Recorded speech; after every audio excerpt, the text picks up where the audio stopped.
my family in New Jersey, and I'm going to talk about something that happened over 205 years ago that put Deptford, New Jersey on the map. It was Jean-Pierre Blanchard had made the very first United States aerial voyage in 1793. He left from Walnut Street Prison, that's now in front of Independence Hall in Philadelphia. And on January the 9th, 1793, he had sold tickets at $5 a piece. And it generated so much excitement that almost the entire population of Philadelphia came out to watch this first time ever event. He had 2 field artillery pieces outside of Potter's Field that had been firing every quarter hour since 6 in the morning to remind the citizens of the big event. Now you might be wondering, why in the world would he leave from the prison? Well, there were a couple reasons. First of all, it kept vandals from stealing his balloon. Secondly, the prison walls would guarantee that the brisk winter winds wouldn't damage the bag that the air is blown up in. And it would be easy to keep those people who didn't have tickets out. There was a flurry of excitement outside the walls at about 9:45 when a carriage arrived bringing President George Washington to the event. As Blanchard climbed into the wicker basket, President Washington shook his hand, wished him bon voyage, and handed him a passport letter commending all of the citizens of the United States and others that they oppose no hindrance to the said Mr. Blanchard and assist him in his efforts in the advance the art in order to make useful to mankind in general. Blanchard thanked the president.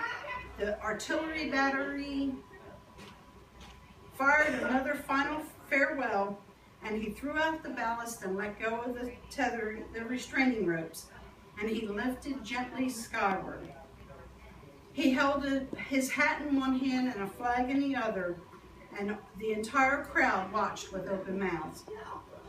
He was astonished as he went higher into the air that at this elevation, the number of houses with people on the roofs, people in the streets, everywhere watching him do his aerial flight.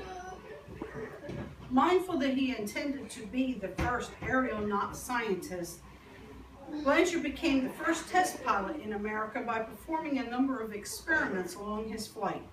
He filled 6 bottles with the atmospheric air which he was floating merely just above the trees.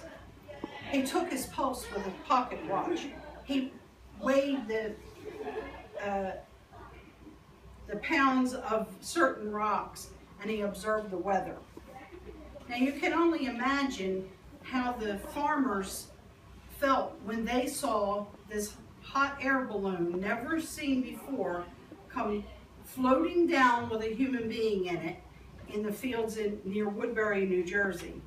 He had traveled for 45 minutes and had traveled 15 miles over the Delaware River. As Blanchard yelled to the men in French, they didn't understand him. They had their guns poised at him, but when he mentioned the name of General George Washington, they all came to attention and helped him with his endeavors. And he even commented later how dear the name Washington is to these people, with what eagerness they gave me all possible assistance in consequence of his recommendation. So this is the event that put Deptford, New Jersey on the map. It is a proud history moment for our area and where I grew up. And they have, our water tower has a painting of the balloon that he used. And that's just a little piece of Deptford history.